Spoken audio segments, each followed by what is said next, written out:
Selamat pagi, Bapak Ibu, Jemaat serta simpatisan.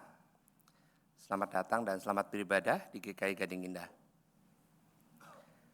Senang sekali kami Majelis Jemaat GKI Gading Indah pagi ini dapat beribadah bersama-sama dengan Bapak Ibu serta saudara sekalian. Saat ini telah tersedia QR Code untuk mengakses warta online di stiker bangku depan Bapak Ibu. Bersama ini kami ingin sampaikan beberapa poin penekanan warta. Pertama, peneguhan dan pemberkatan pernikahan. Akan dilaksanakan pemberkatan nikah gerejawi untuk Saudara Yohanes Albrecht Montol, anggota GKI Gading Indah, dengan Saudari Deborah Michelle Christabel Ateo, anggota JKI Zoo Life Pasadena, Bandung. Pada hari Sabtu 1 November 2025 pada pukul 11 pagi dilayani oleh GKI Gading Indah. Jika ada anggota jemaat yang berkeberatan, maka dapat menyampaikan keberatan melalui surat kepada Majelis Jemaat GKI Gading Indah paling lambat tanggal 19 Oktober 2025. Surat dianggap sah jika diajukan secara tertulis, secara pribadi dengan bertanda tangan atau cap ibu jari serta isinya mengenai tidak terpenuhinya syarat pernikahan gerejawi. Berita duka cita, telah berpulang ke rumah Bapa di surga, Ibu Maria Christina Dikem pada usia 87 tahun, pada hari Rabu 15 Oktober, ibu dari Ibu Tri Sari Krisniati, ibu mertua dari Bapak Tinut Sugeng, nenek dari Ibu Ami Meitasari, Bapak Yohanes Andreas, Saudara Stephen Krisnanda, dan Saudari Kaya Salomina, anggota GKI Gading Indah. Jenazah telah dimakamkan pada hari Rabu 15 Oktober 2025 di Astana Daksinoloyo, Dayung, Sukoharjo. Berita duka cita yang kedua, telah berpulang ke rumah Bapa di surga, Bapak Lukito Santoso pada usia 75 tahun, pada hari Sabtu 18 Oktober 2025, suami dari Ibu Rachel Grace Kristiawati, Papa dari Bapak Yuda Wibowo, Ibu Puji Astuti, Bapak Irfan Prayogo, Ibu Nur Kamilah, Saudari Maya Irena, anggota GKI Gading Indah, dan Saudari Erwin Aditya beserta cucu. Jenazah disemayamkan di Rumah Duka Husada, Ruang Lili, lantai 2. Kebaktian tutup peti akan dilaksanakan pada hari Minggu 19 Oktober, dan kebaktian pelepasan dan kremasi akan dilaksanakan pada hari Rabu 22 Oktober 2025. Kiranya kekuatan dan penghiburan dari Tuhan Yesus senantiasa menaungi keluarga yang ditinggalkan.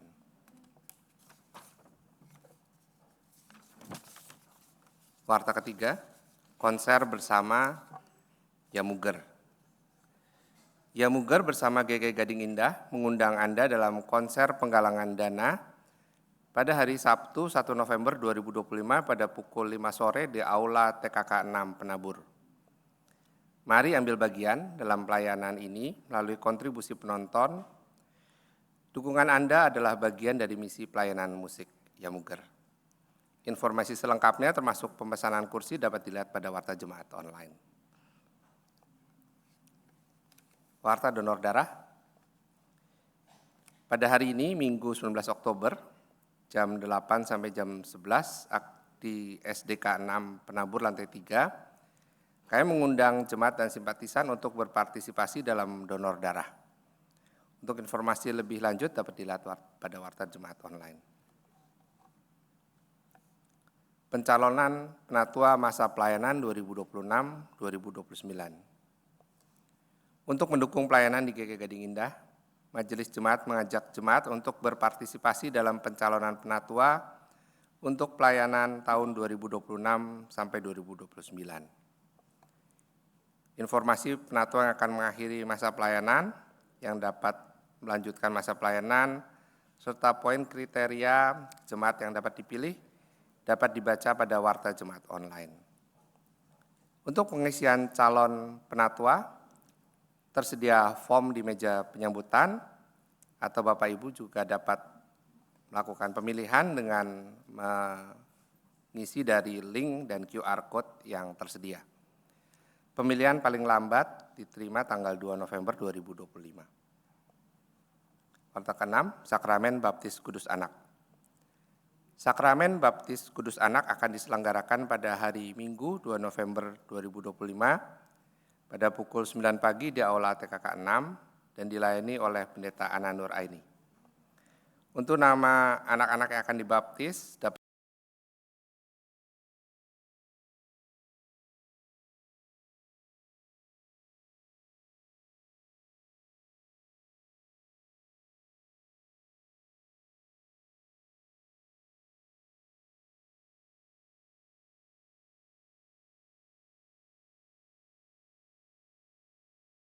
oleh Pendeta Emeritus Roni Nathanael. Jemaat dipersilakan untuk bersatu teduh sejenak sebelum ibadah dimulai.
Jemaat yang dikasihi Tuhan, kebaktian ini terjadi karena pertolongan kita adalah di dalam nama Tuhan yang menjadikan langit dan bumi.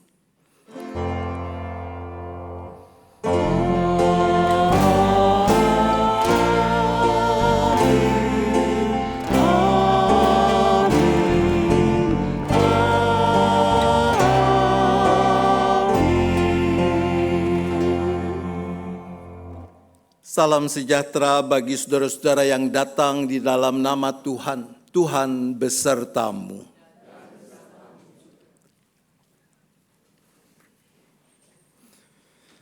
Selamat pagi Ibu Bapak, saudara-saudara. Sudah berdoa hari ini? Berapa kali Anda berdoa sehari?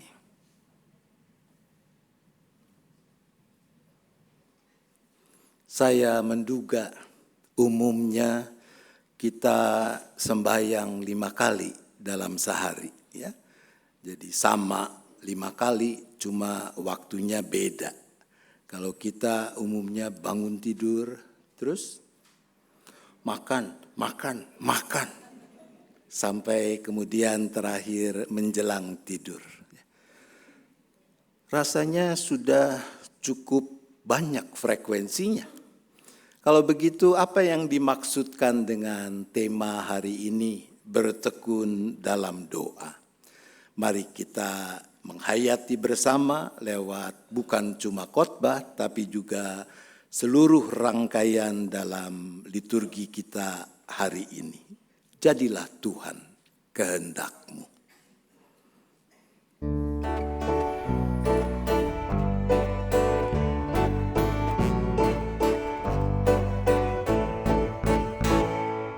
Jadilah Tuhan kehendak-Mu, ku tanah liat di tangan-Mu. Bentuklah aku sesuka-Mu, aku nantikan sentuhan-Mu. Jadilah Tuhan kehendak-Mu, sucikan hati pikiranku. Pilihlah aku dan ujilah ku di depan-Mu, sujud sembah.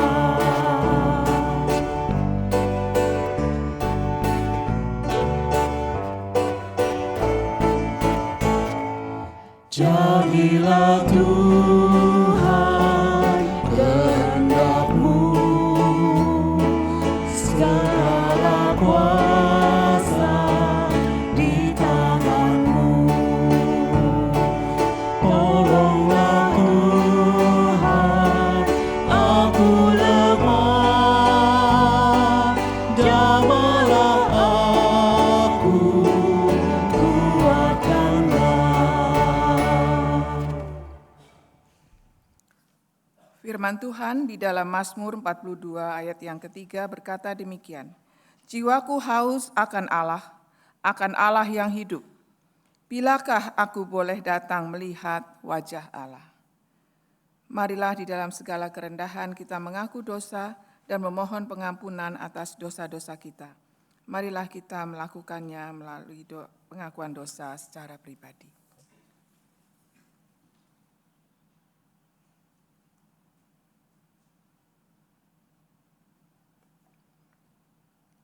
Bapa yang di surga, kami jemaat-Mu datang kepadamu, mengakui segala dosa dan kesalahan kami. Kesalahan dan dosa yang menyakitkan orang lain maupun Engkau sendiri ya Tuhan. Bapa, ampunilah kami, dan kiranya Engkau mengkuduskan kami, supaya kami layak di hadapan-Mu. Di dalam nama Yesus Tuhan kami sudah berdoa. Amin.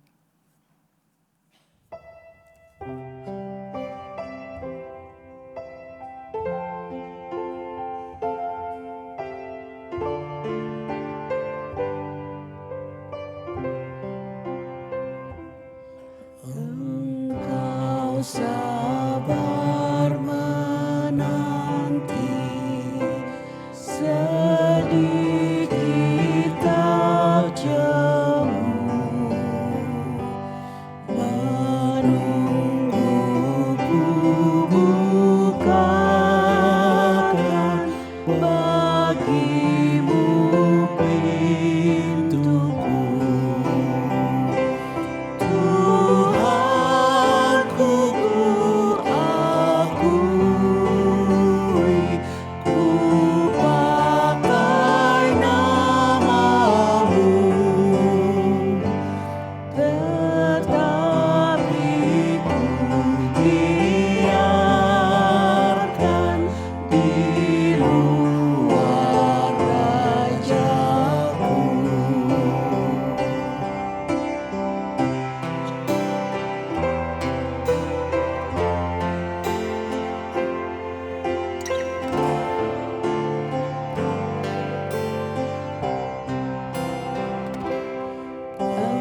Berbahagialah setiap orang yang dengan kesungguhan menyadari, menyesali dan bertobat dari dosanya. Sebab bagi setiap orang yang demikianlah, di dalam nama Bapa, Anak dan Roh Kudus sebagai hamba Yesus Kristus saya memberitakan pengampunan dosa. Mazmur 86 ayat yang pertama mengungkapkan bagian dari doa Daud. Arahkanlah telingamu ya Tuhan, jawablah aku sebab sengsara dan miskin aku. Di dalam Kristus engkau telah diampuni. Damai Kristus bagimu.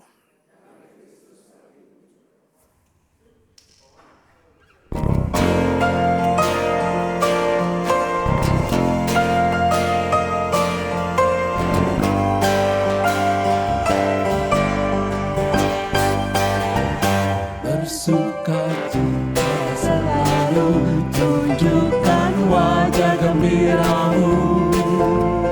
Lihat teman di kanan kiri dan di sekitarmu, berikan salam damai, karena kasih karunia serta pengampunannya diberi. Hiduplah dalam damai, seorang dengan yang lain, itu kehendak Tuhan bagimu.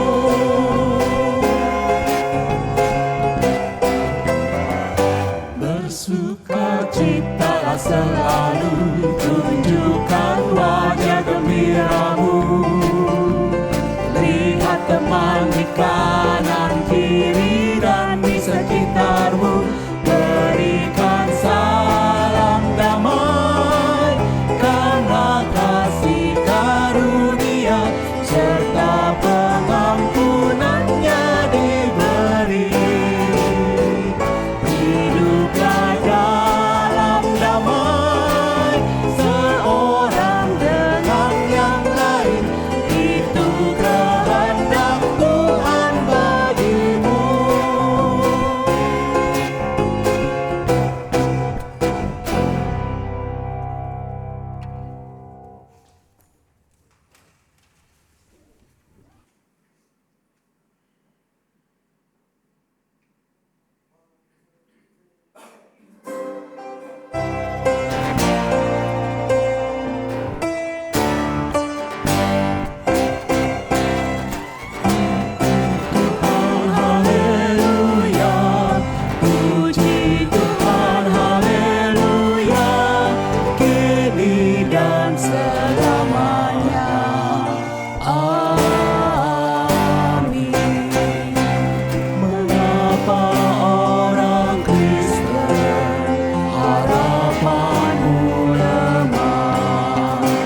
Kita berdoa. Kepadamu-lah ya Bapa, yang kami kenal, yang kami sembah di dalam Yesus Kristus dan persekutuan Roh Kudus, kami mengarahkan doa-doa kami. Kami datang kepadamu karena kami yakin, kami percaya, kami mengalami Engkau bukan cuma Allah yang maha kuasa, tapi yang berkenan menjadi Bapa yang sungguh peduli karena Engkau mengasihi kami. Saat ini dalam segala kerendahan, ketika kami akan membaca, mendengar, merenungkan firman-Mu, kami datang lagi dalam doa kami. Kami mohon, ya Bapa, mampukan kami menyambut kehadiran serta karya Sang Roh Penolong, Roh Kudus yang telah dicurahkan bagi kami di dalam Kristus, yang terus berkarya menghantar kami agar kami sampai pada kebenaran-Mu itu.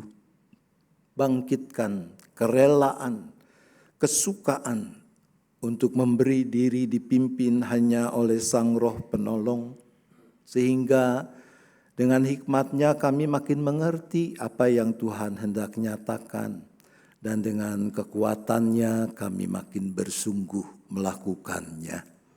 Terima kasih Bapa, berfirmanlah, kami anak-anak-Mu siap mendengar. Kami memohon di dalam nama Tuhan Yesus Kristus. Amin.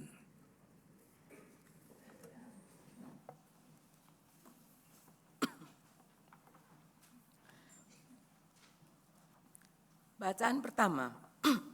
Bacaan diambil dari kitab Kejadian 32 ayat 22 sampai dengan 31. Kejadian 32 ayat 22 sampai dengan 31.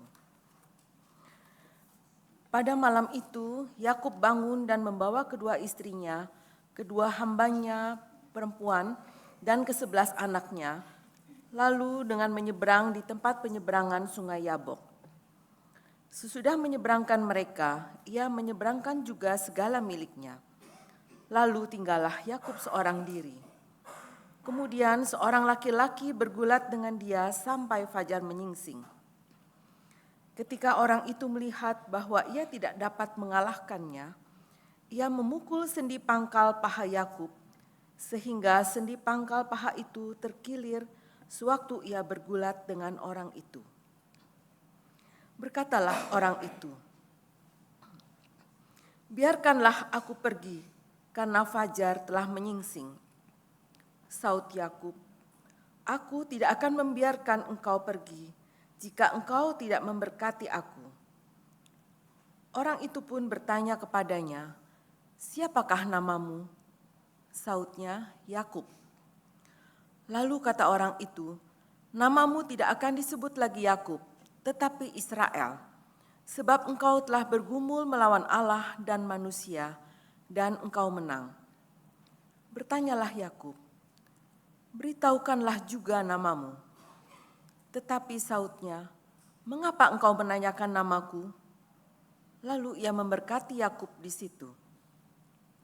Yakub menamai tempat itu Peniel, sebab katanya, "Aku telah melihat Allah berhadapan muka, tetapi nyawaku selamat." Matahari telah terbit di atasnya ketika ia telah melewati Peniel, dan ia pincang karena pangkal pahanya. Demikianlah sabda Tuhan.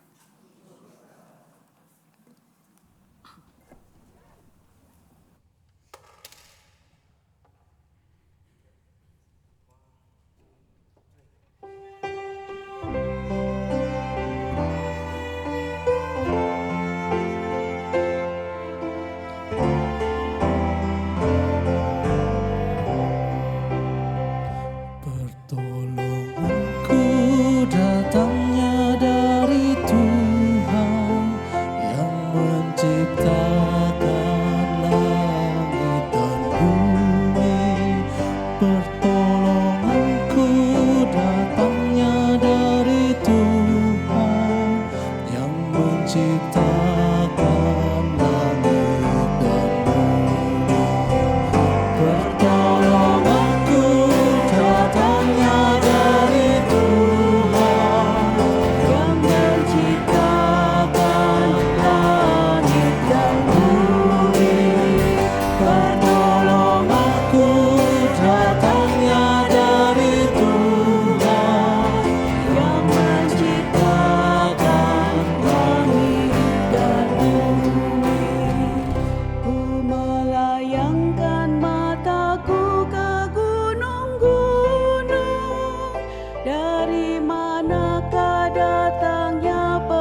biarkan kakimu goyah, sungguh tidaklah terlelap penjagamu.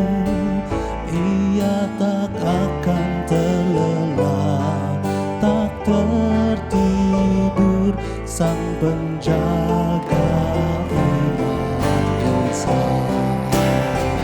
Pertolonganku datangnya dari Tuhan yang menciptakan langit dan bumi.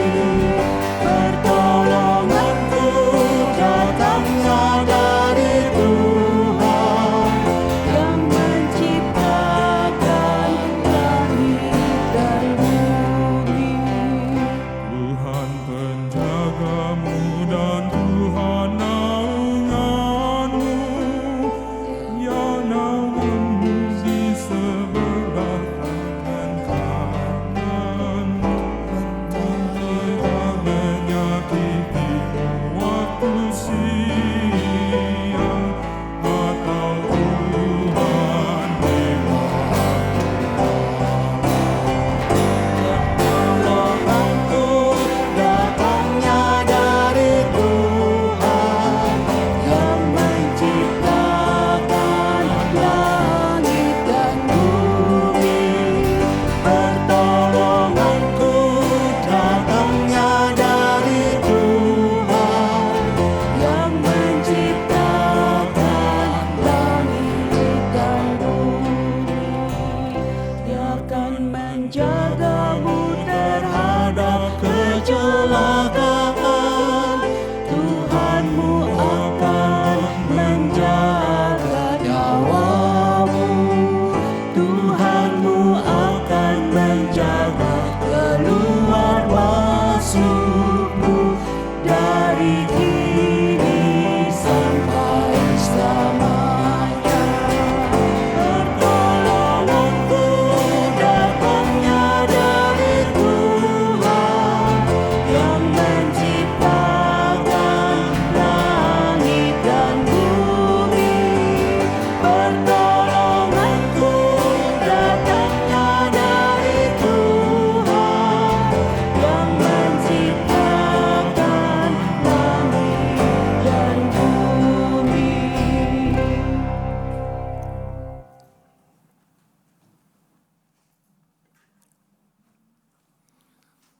Bacaan kedua. Bacaan diambil dari 2 Timotius 3 ayat 14 sampai Timotius 4 ayat 5. 2 Timotius 3 ayat 14 sampai Timotius 4 ayat 5. Namun hendaklah engkau tetap berpegang pada kebenaran yang telah engkau terima dan yakini, dengan selalu mengingat orang yang telah mengajarkannya kepadamu. Ingatlah juga bahwa sejak kecil engkau sudah mengenal kitab suci yang dapat memberi hikmat kepadamu dan menuntun engkau kepada keselamatan melalui iman kepada Kristus Yesus.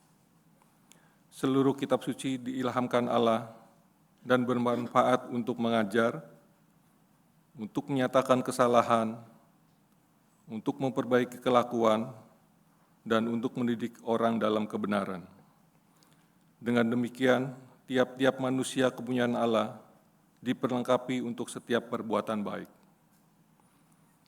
Di hadapan Allah dan Kristus Yesus yang akan menghakimi orang yang hidup dan yang mati, aku berpesan dengan sungguh-sungguh kepadamu demi kedatangannya dan demi kerajaannya.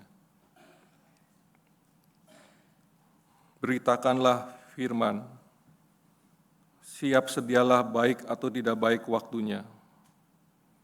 Nyatakanlah apa yang salah, tegurlah dan nasihatilah dengan segala kesabaran dan pengajar.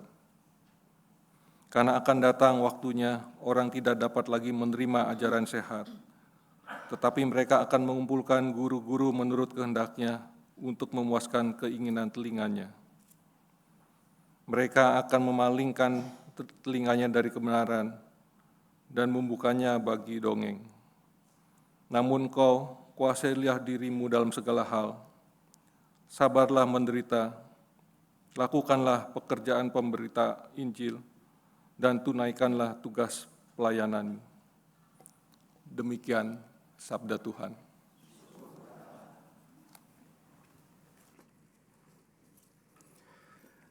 Inilah Injil Tuhan Yesus Kristus menurut Lukas.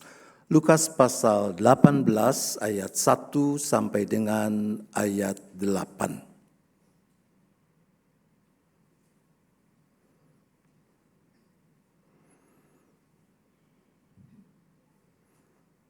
Kita membaca dan mendengar dipersaksikan demikian. Yesus menyampaikan suatu perumpamaan kepada mereka untuk menegaskan bahwa mereka harus berdoa tanpa jemu-jemu. Katanya, di sebuah kota ada seorang hakim yang tidak takut akan Allah dan tidak menghormati seorang pun. Di kota itu ada seorang janda yang selalu datang kepada hakim itu dan berkata, "Berikan keadilan kepadaku terhadap lawanku." Beberapa waktu lamanya hakim itu menolak. Namun kemudian ia berkata dalam hatinya, "Walaupun aku tidak takut akan Allah dan tidak menghormati seorang pun, tetapi karena janda ini menyusahkan aku, baiklah aku memberi keadilan kepadanya supaya jangan terus saja ia datang dan akhirnya melelahkan aku." Kata Tuhan, perhatikanlah apa yang dikatakan hakim yang tidak adil itu.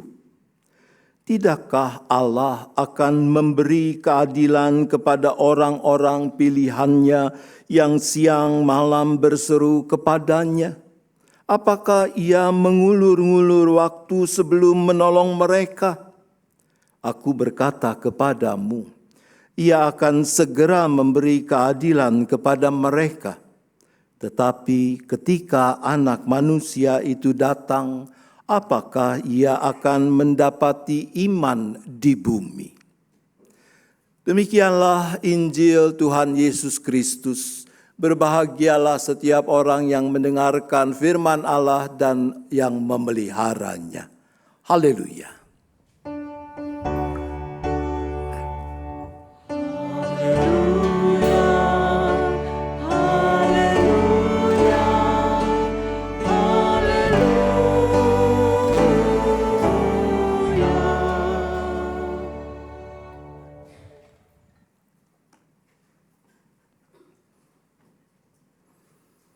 Salah satu kecenderungan manusia modern tercermin lewat istilah yang sempat populer sekian waktu yang lalu. Istilah yang memakai akronim 3 huruf, EGP. Ibu bapak saudara-saudara masih tahu kepanjangan dari EGP? Emang gue pikirin. Itu saudara-saudara, istilah EGP menggambarkan situasi ketika sebagian orang tidak peduli atau tidak betul-betul peduli pada orang lain yang membutuhkan perhatian dan atau pertolongan. Menurut ibu bapak saudara-saudara, kondisi EGP seperti itu apakah sampai saat ini di sana-sini masih terjadi?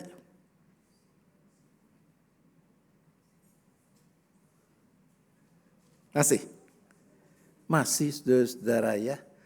Bahkan mungkin jangan-jangan ada saat-saat di mana kita juga tertular oleh virus EGP ini. Ketika sebagian orang cenderung tidak mau direpotkan dengan memperhatikan dan memperdulikan orang lain, maka iklim EGP makin menguat. Sebagian orang lebih suka pada apa yang disebut dengan lip service, sekedar basa-basi. Kalau ketemu orang terus kita tanya, "Apa kabar?" seriuskah kita memang bertanya karena kita peduli tentang kabar orang itu? Bayangkan kalau yang ditanya apa kabar itu, lalu spontan nangis terseduh-seduh. Ya, dia merangkul kita dan mengatakan, aduh saya lagi banyak beban, pergumulan. Terus dia ngomong, menceritakan kesusahannya. Siapkah kita? Siap? Mungkin sebagian tidak, dalam hati, gue makan cuma nanya apa kabar, kenapa jadi panjang lebar? Karena kita tidak memaksudkan itu sebagai kepedulian yang tulus, bahwa kita benar-benar ingin bersama dengan orang yang kita sapa di dalam pergumulannya itu. Nah, bagaimana sekarang dengan relasi kita manusia dengan Tuhan? Sebagian orang mungkin mengalami kepahitan karena sepertinya menurut pikiran mereka Tuhan juga jangan-jangan sudah tertular oleh virus EGP. Sudah berdoa, memohon sekian lama, tetapi kok Tuhan tidak mengabulkannya juga. Ada orang yang bilang padahal doa saya udah pakai janji. Kalau Tuhan mengabulkan maka saya akan melayani dengan sungguh-sungguh. Seminggu sekali ngepel gereja juga gak apa-apa, mau. Tapi kok Tuhan tidak juga mendengar doa permohonan saya.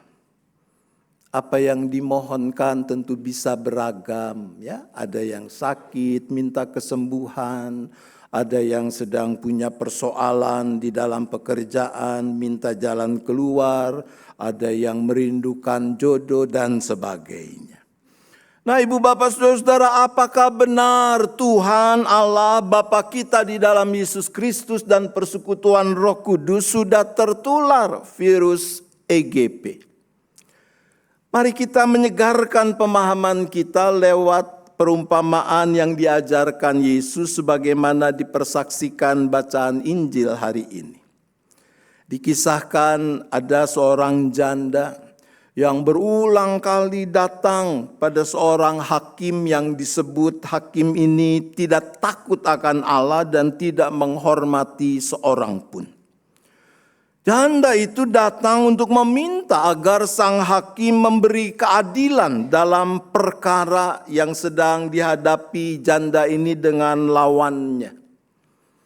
Dalam perumpamaan itu digambarkan bahwa mula-mula hakim itu cuek, tidak peduli, EGP. Tapi karena janda itu pantang menyerah, datang lagi, memohon lagi. Akhirnya hakim itu menyerah juga. Ayat 4 dan 5 mengatakan, ia berkata dalam hatinya, walaupun aku tidak takut akan Allah dan tidak menghormati seorang pun, tetapi karena janda ini menyusahkan aku, baiklah aku memberi keadilan kepadanya supaya jangan terus saja ia datang dan akhirnya melelahkan aku. Jadi dari apa yang dikatakan tentang isi hati hakim ini, sebenarnya hakim ini apakah tulus menolong janda miskin yang datang kepadanya? Karena tulus. Karena hakim ini yakin memang janda ini ada di pihak yang benar. Ya, karena hal-hal itu? Bukan. Karena dia pusing, ngiang terus katanya ya perempuan ini.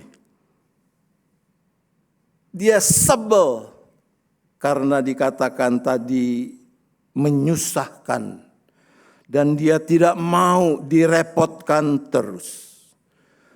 Nah, kalau begitu, apakah Yesus mau mempersamakan Allah Bapa kita dengan hakim ini? Pasti Tidak demikian. Hakim ini membenarkan si janda bukan karena motivasi yang benar, tapi sekali lagi supaya jangan terus-menerus direcoki. Maka kita harus bertanya dalam perspektif iman kita, apakah Allah mau membenarkan kita, menolong kita karena Ia bosan, Dia lelah direcoki kita terus? Jawabannya pasti tidak. Allah mau menolong kita, membenarkan kita, mendengar seru doa kita, karena Allah adalah Bapa yang peduli kepada kita, karena Allah sungguh mengasihi kita. Jadi Yesus mau mengatakan, kalau hakim yang tidak takut akan Allah saja mau membenarkan janda yang tidak lelah memohon pertolongan kepadanya, apalagi Allah Bapamu yang di sorga. Pasti Dia akan menolong, membenarkanmu karena Allah peduli dan mengasihimu. Oleh karena itu di awal pengajarannya ini Yesus menegaskan agar para pengikutnya, agar orang-orang Kristen, agar kita semua harus berdoa dengan tidak jemu-jemu. Istilah yang diterjemahkan dengan tidak jemu-jemu, me e kakeo dalam bahasa aslinya, dia berarti tanpa kehilangan semangat, tidak lelah, tidak kecapean, tidak lemah hati. Itu konten dari tidak jemu-jemu. Nah, apa yang dilakukan janda dalam perumpamaan ini adalah contoh bagaimana sikap yang tidak jemu-jemu, yang me ekakeo itu. Saudara, karena Allah adalah Bapa yang peduli dan mengasihi kita, maka kita selaku anak-anaknya memiliki privilege, memiliki keistimewaan untuk datang dan membawa segala pergumulan kita kepadanya. Yesus mengatakan, tidakkah Allah akan memberi keadilan kepada orang-orang pilihannya yang siang malam berseru padanya? Apakah Ia akan mengulur-ngulur waktu sebelum menolong mereka? Sekali lagi, karena Allah adalah Bapa yang peduli dan mengasihi kita, maka Dia bukan hanya membenarkan kita, menolong kita, bahkan Dia mau turut memikul beban yang harus kita pikul. Allah berkenan ikut bergumul bersama kita. Allah tidak pernah meninggalkan kita di tengah segala pergumulan yang kita hadapi. Bacaan pertama dilatar belakangi pergumulan Yakub ketika ia akan menjumpai Esau, abangnya. Yakub diliputi ketakutan, kegelisahan karena sadar bahwa ia telah mencurangi Esau. Masih ingat ya cerita Esau dan Yakub ini? Yakub dia mencurangi Esau dengan mengkondisikan Esau akhirnya menjual hak kesulungannya kepada Yakub. Tukar tambah dengan apa, saudara? Dengan semangkuk brenebon. Dengan semangkuk kacang merah katanya ya. Itu yang dicatat oleh kitab Kejadian. Sekalipun tentu di dalam hal itu ada kesalahan Esau. Sebab dikatakan bahwa Esau dia tidak menghargai hak kesulungan itu.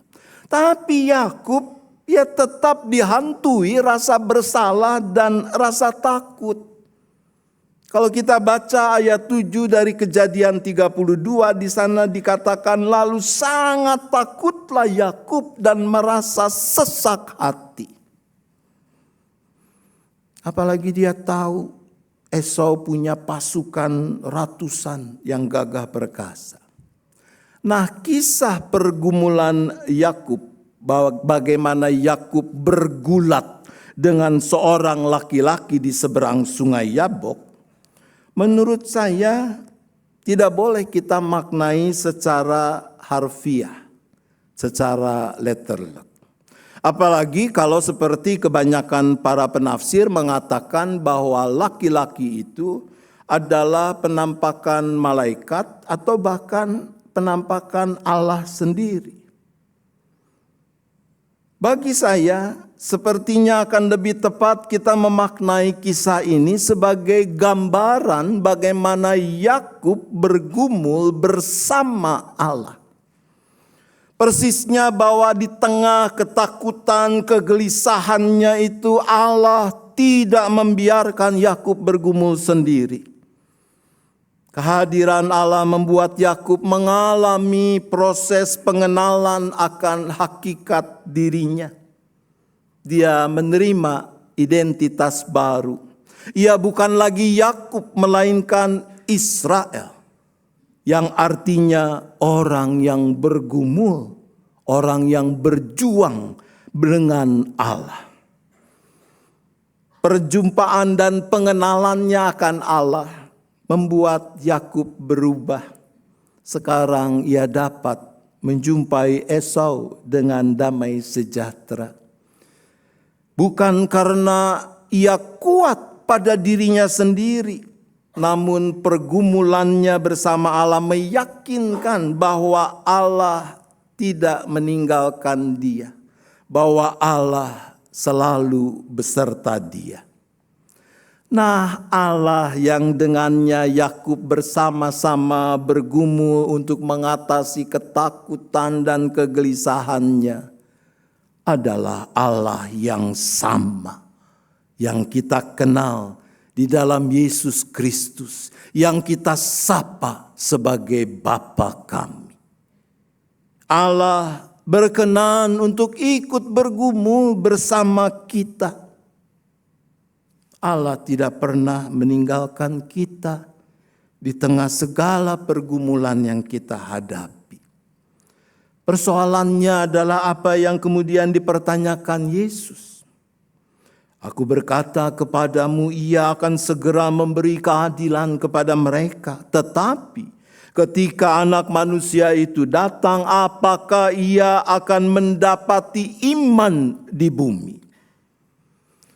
Persoalan adanya iman yang benar ini menjadi sangat penting. Penting karena sebagian orang mempertanyakan, kalau betul Allah tidak mengulur-ulur waktu sebelum menolong kita, mengapa permohonan pertolongan yang kami naikkan tidak kunjung dijawabnya? Saudaraku, di dalam iman yang benar kita akan dimampukan untuk memaknai apa yang Yesus maksud Allah tidak mengulur-ulur waktu untuk menolong dengan perspektif yang makin benar juga. Nah, di dalam perspektif iman yang benar ini kita meyakini, pertama, bahwa Tuhan Allah dia selalu mendengar, bahkan dia selalu menjawab doa-doa permohonan kita. Namun, ini yang kedua, dengan rendah hati kita memaknai bahwa jawaban Tuhan Allah Bapa kita atas permohonan kita belum tentu sama dengan apa yang kita harapkan, dengan apa yang kita inginkan. Belum tentu sama bisa dari aspek waktu maupun isi permohonan kita. Ketika kita sakit, kita berdoa, maunya sembuh kapan, saudara? Maunya kita belum amin, udah sembuh kan? Itu dari segi waktu. Maunya kita ketika kita mengalami persoalan mungkin di dalam pekerjaan atau bisnis kita, kita memohon Tuhan menolong. Wujud pertolongan itu yang kita inginkan adalah persoalannya selesai.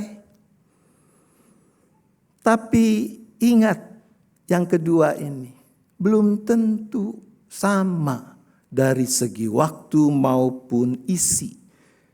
Bagaimana Tuhan menjawab berdoa permohonan kita.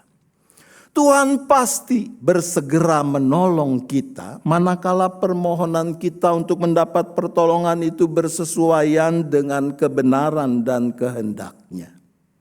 Tapi kalau yang kita mohonkan itu tidak bersesuaian dengan kebenaran dan kehendak Tuhan, maka Tuhan bisa menjawab no. Tidak. Boleh tidak orang mohon supaya diberi kekayaan? Boleh tidak? Bolehlah. Kenapa tidak? Tapi apa motif, apa tujuan memohon supaya mendapat kekayaan itu? Itu yang harus kita uji. Kalau orang memohon supaya diberi kekayaan agar bisa memuaskan segala dorongan hawa nafsu duniawi ini, pasti Tuhan akan mengatakan no. Kemungkinan lain Tuhan bisa mengatakan, Tuhan bisa menjawab, tunggu ya. Tunggu di sini bukan berarti bahwa Tuhan Allah mengulur-ulur waktu untuk menolong. Tunggu bisa dikarenakan Tuhan tahu kita belum siap menerima apa yang kita mohonkan, yang kita anggap sebagai keperluan kita. Misalnya mungkin ada Pak Sutri yang sejak awal merindukan mendapatkan keturunan, tapi setelah bertahun-tahun kerinduan yang mereka doakan itu belum kunjung mewujud nyata. Boleh jadi dalam situasi seperti itu Tuhan tahu bahwa mereka belum siap untuk menjadi orang tua. Tunggu. Bisa juga karena Tuhan punya rancangan yang lebih besar agar kita bisa makin melihat kebesaran kasih dan kuasa-Nya. Misalnya kasus penundaan kehadiran Yesus ke Betania ketika Lazarus sakit keras. Masih ingat cerita itu? Lazarus saat sakit keras. Marta Maria kirim kabar. Yesus dapat kabar itu. Tapi Yesus menunda kepergiannya ke Betania. Karena pekerjaan Allah yang lebih besar harus dinyatakan. Tapi saudara, kita juga harus mewaspadai apa yang disebut dengan istilah mind blocking. Yaitu pikiran-pikiran kita, persepsi kita yang memblok, yang menghalangi pekerjaan Allah yang sebenarnya menolong kita. Tuhan sudah mengulurkan tangan, Tuhan sudah membuka jalan, tapi kita merasa bahwa Tuhan belum juga menolong. Kenapa? Karena jalan yang Tuhan bukakan tidak sama dengan apa yang kita pikirkan, yang kita inginkan. Mungkin orang untuk waktu yang lama berdoa minta supaya Tuhan memberi dia pekerjaan.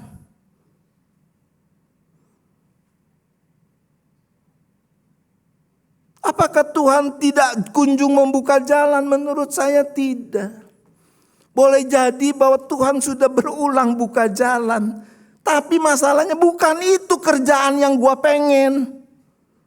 Maka dia menganggap Tuhan tidak juga menjawab doanya. Nah, iman yang benar akan makin memampukan kita melihat dengan benar hadirnya Tuhan dan pertolongannya. Melihat dengan jernih jalan yang Tuhan sudah bukakan itu. Karena hal-hal itulah maka sekali lagi pertanyaan Yesus harus kita jawab.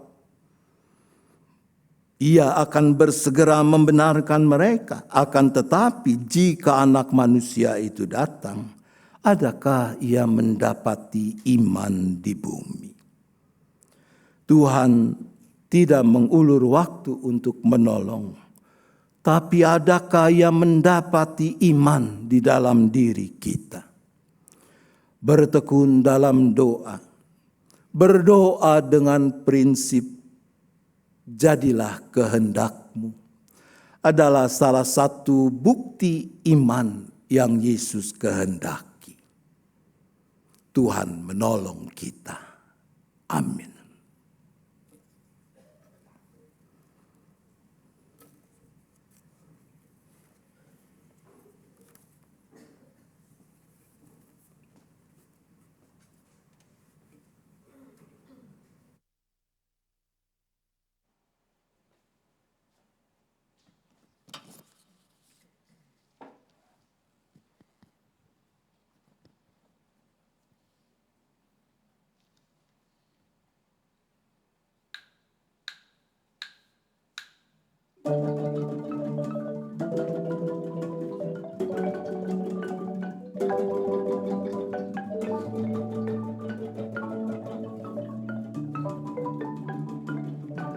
Saat keadaan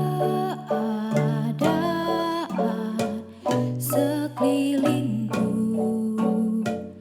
ada di luar kemampuanku, ku berdiam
Marilah kita bersama dengan umat Allah di masa lalu, masa kini, dan masa depan, mengingat pengakuan pada baptisan kita menurut pengakuan iman rasuli. Aku percaya kepada Allah, Bapa yang Maha Kuasa, Khalik langit dan bumi, dan kepada Yesus Kristus, Anaknya yang tunggal Tuhan kita, yang dikandung daripada Roh Kudus, lahir dari anak darah Maria, yang menderita sengsara di bawah pemerintahan Pontius Pilatus, disalibkan, mati dan dikuburkan, turun ke dalam kerajaan maut. Pada hari yang ketiga, bangkit pula dari antara orang mati, naik ke surga, duduk di sebelah kanan Allah, Bapa yang Maha Kuasa. Dan dari sana ia akan datang untuk menghakimi orang yang hidup dan yang mati. Aku percaya pada Roh Kudus, gereja yang kudus dan am, persekutuan orang kudus, pengampunan dosa, kebangkitan orang mati, dan hidup yang kekal. Amin.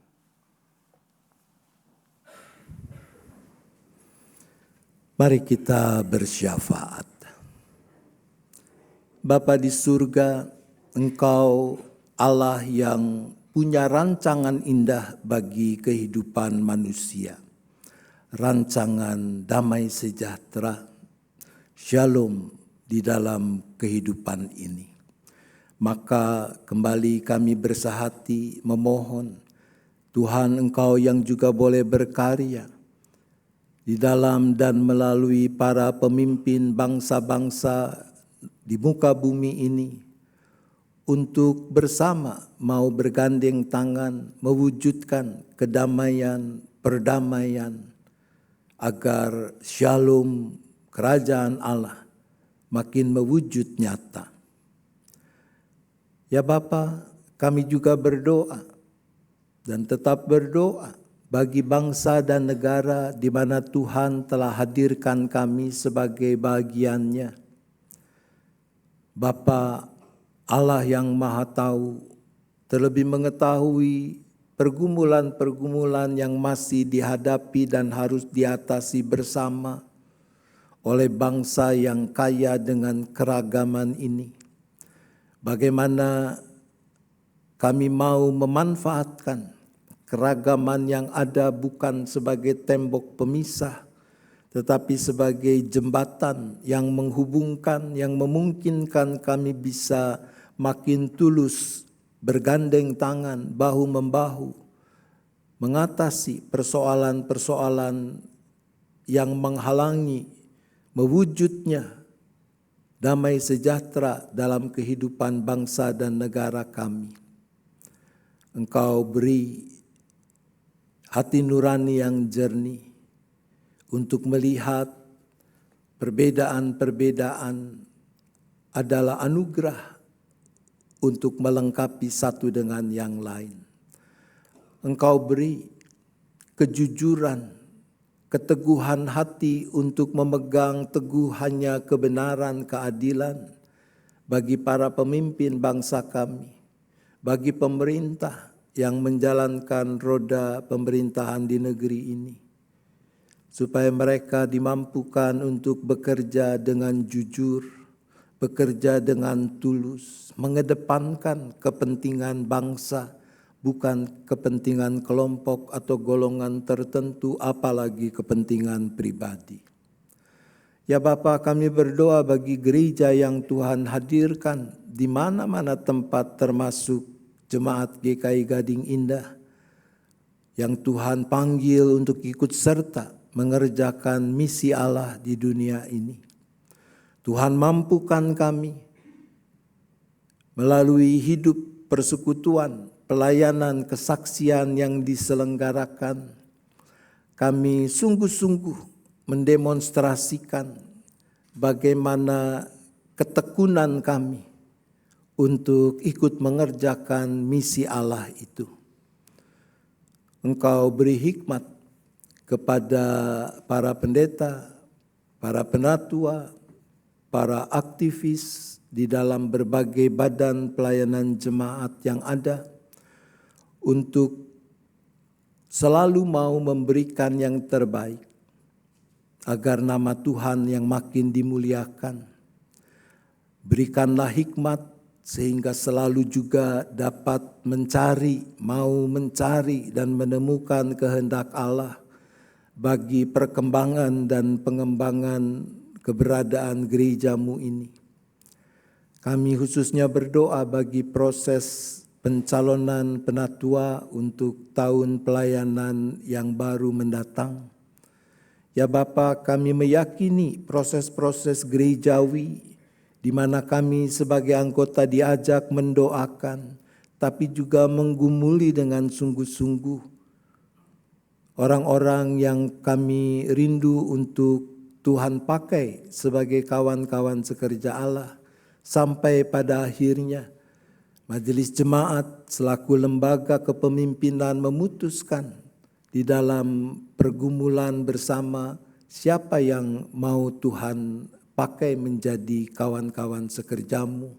Di dalam seluruh proses itu Engkau bekerja, maka bangkitkan juga kerelaan, kesukaan di dalam segala keterbatasan yang ada kepada mereka yang akan dicalonkan sebagai para penatua di masa pelayanan yang mendatang ini. Mereka mau menyambut dengan tulus, dengan rendah hati panggilan yang Tuhan berikan lewat gerejamu ini.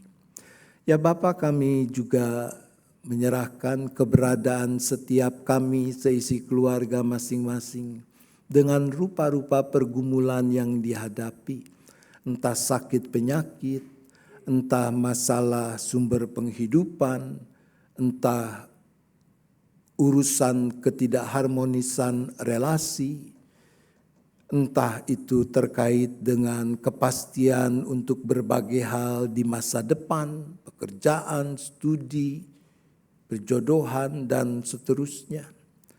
Tuhan, mampukan kami untuk bertekun di dalam doa kami, untuk dengan tulus menundukkan kehendak kami pada kehendak Tuhan, untuk peka terhadap jalan yang Tuhan bukakan bagi kami, sehingga kami makin mengalami bahwa benar Engkau tidak pernah meninggalkan kami.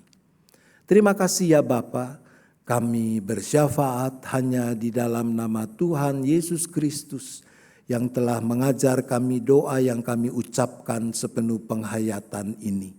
Bapa kami yang di surga, dikuduskanlah namamu, datanglah kerajaanmu, jadilah kehendakmu di bumi seperti di surga. Berikanlah kami pada hari ini makanan kami yang secukupnya. Ampunilah kami akan kesalahan kami, seperti kami juga mengampuni orang yang bersalah pada kami. Dan janganlah membawa kami ke dalam pencobaan, tetapi lepaskanlah kami dari yang jahat. Karena Engkaulah yang mempunyai kerajaan dan kuasa dan kemuliaan sampai selama-lamanya. Amin.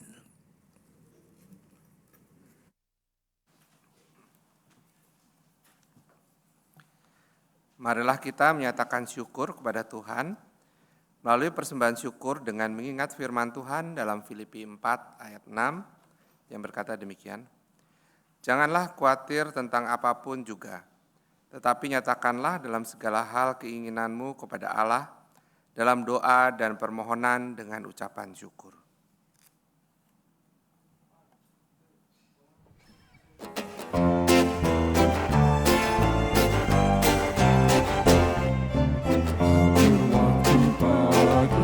Tabur berkasih, tabur waktu siang, terus sampai senja.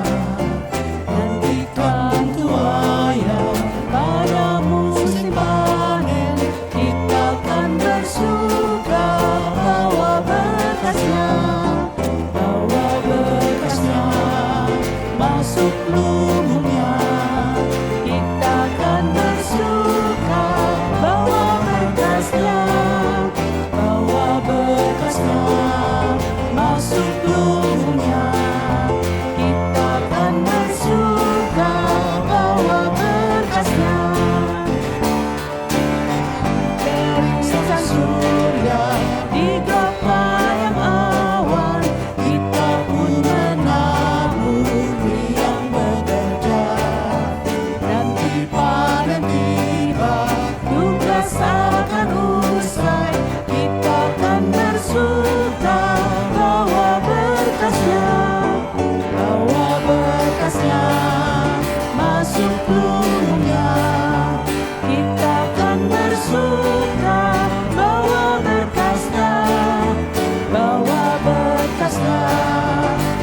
masuk lubungnya. Kita akan bersuka bawa berkatnya.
Walau suka tabur bagi Tuhan, biar jiwa raga susah dan lelah.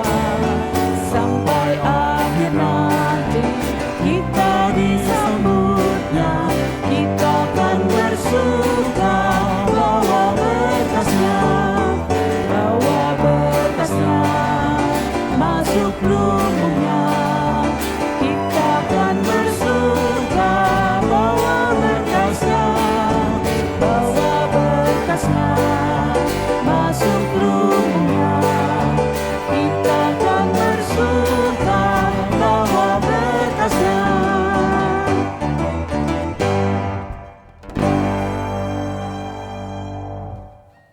Mari kita berdoa. Tuhan Allah Bapa kami bersyukur ya Bapa, pada pagi hari ini kami bisa berkumpul bersama-sama untuk bisa menyerahkan persembahan kami ini ya Bapa. Tuhan, kami ingin menyerahkan persembahan ini sebagai tanda syukur dan ketaatan kami kepadamu. Persembahan ini yang asalnya daripadamu juga ya Bapa, tolong Tuhan berkati agar dapat dipakai hanya untuk kemuliaan nama-Mu saja. Tuhan, tolong mampukan kami juga agar kami dapat menyerahkan seluruh hidup kami agar dapat menjadi persembahan yang hidup bagi-Mu. Di dalam nama anak-Mu yang tunggal, Tuhan Yesus Kristus, kami berdoa dan bersyukur. Amin.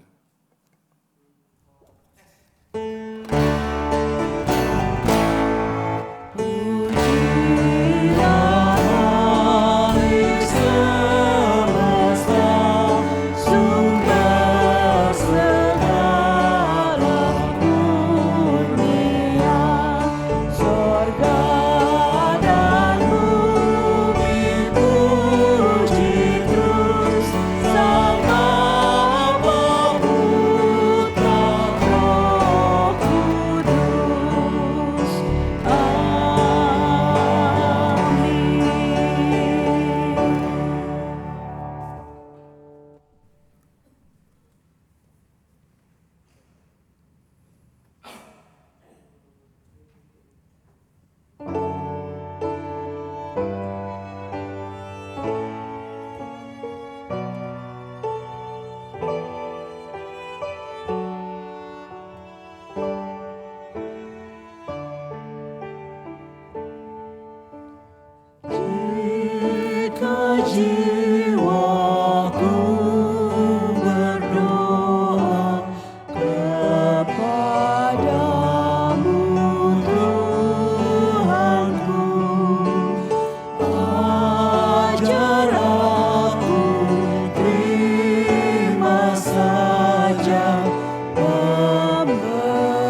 Jemaat, arahkanlah hatimu kepada Tuhan.